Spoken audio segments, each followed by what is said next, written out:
It was a cold, rainy night when Arthur stood on the platform of the dilapidated train station, his heart heavy with the weight of his past. The rhythmic patter of raindrops against the steel roof matched the relentless thoughts swirling in his mind. Just a year out of prison, he had hoped for a fresh start, but life had dealt him cruel cards. Job after job slipped through his fingers, wrapped in the suffocating stigma of his past. Financial ruin loomed like a thundercloud, threatening to drown him in despair. As the train rolled in, Arthur pulled his collar tighter around his neck, feeling the chill seep into his bones. He had spent his days scouring the same job ads, applying to dozens without success. The weight of disappointment grew heavier with each passing day, yet there remained a flicker of hope deep within him. Maybe tonight would be different. The train doors slid open, and he hesitated before stepping inside the almost empty compartment. He took a window seat, the raindrops racing each other down the glass, mirroring the tears he wished he could shed. Alone in the dim light of the carriage, he couldn't shake the feeling of isolation that clung to him like a shadow. He gazed out into the storm, the blurred lights of passing cities flickering in and out of view, much like his own vision for the future. As the train picked up speed, Arthur's thoughts drifted to his family. They had given up on him when he had given up on himself. He had let them down in every possible way. Loneliness wrapped around him tighter than the rain-soaked darkness outside, drowning out the sounds of the train and the world beyond. But then, as the train swung through a desolate stretch of countryside, something caught his eye. A letter tucked awkwardly beneath the seat across from him. It was slightly crumpled, the envelope yellowed and worn, but curiosity sparked a flicker of hope.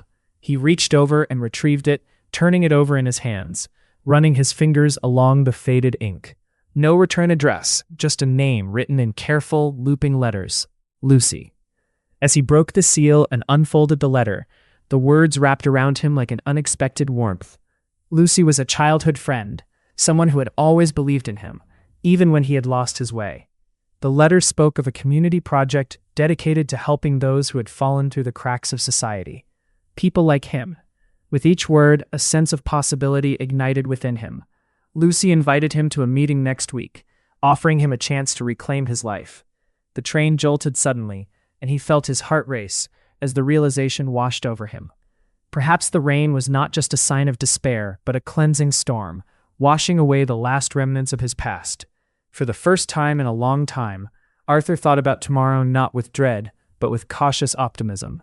The letter in his hands wasn't just a call to action, it was a lifeline, a reminder that he wasn't alone. He could take the very first step toward healing.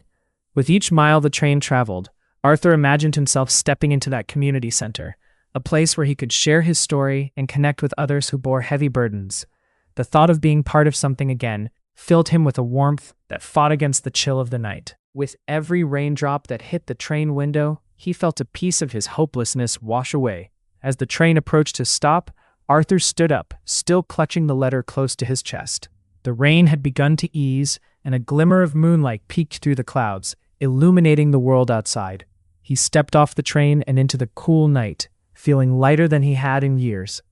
The streets shimmered like diamonds under the pale light, and with each step, he could feel the weight of regret begin to lift.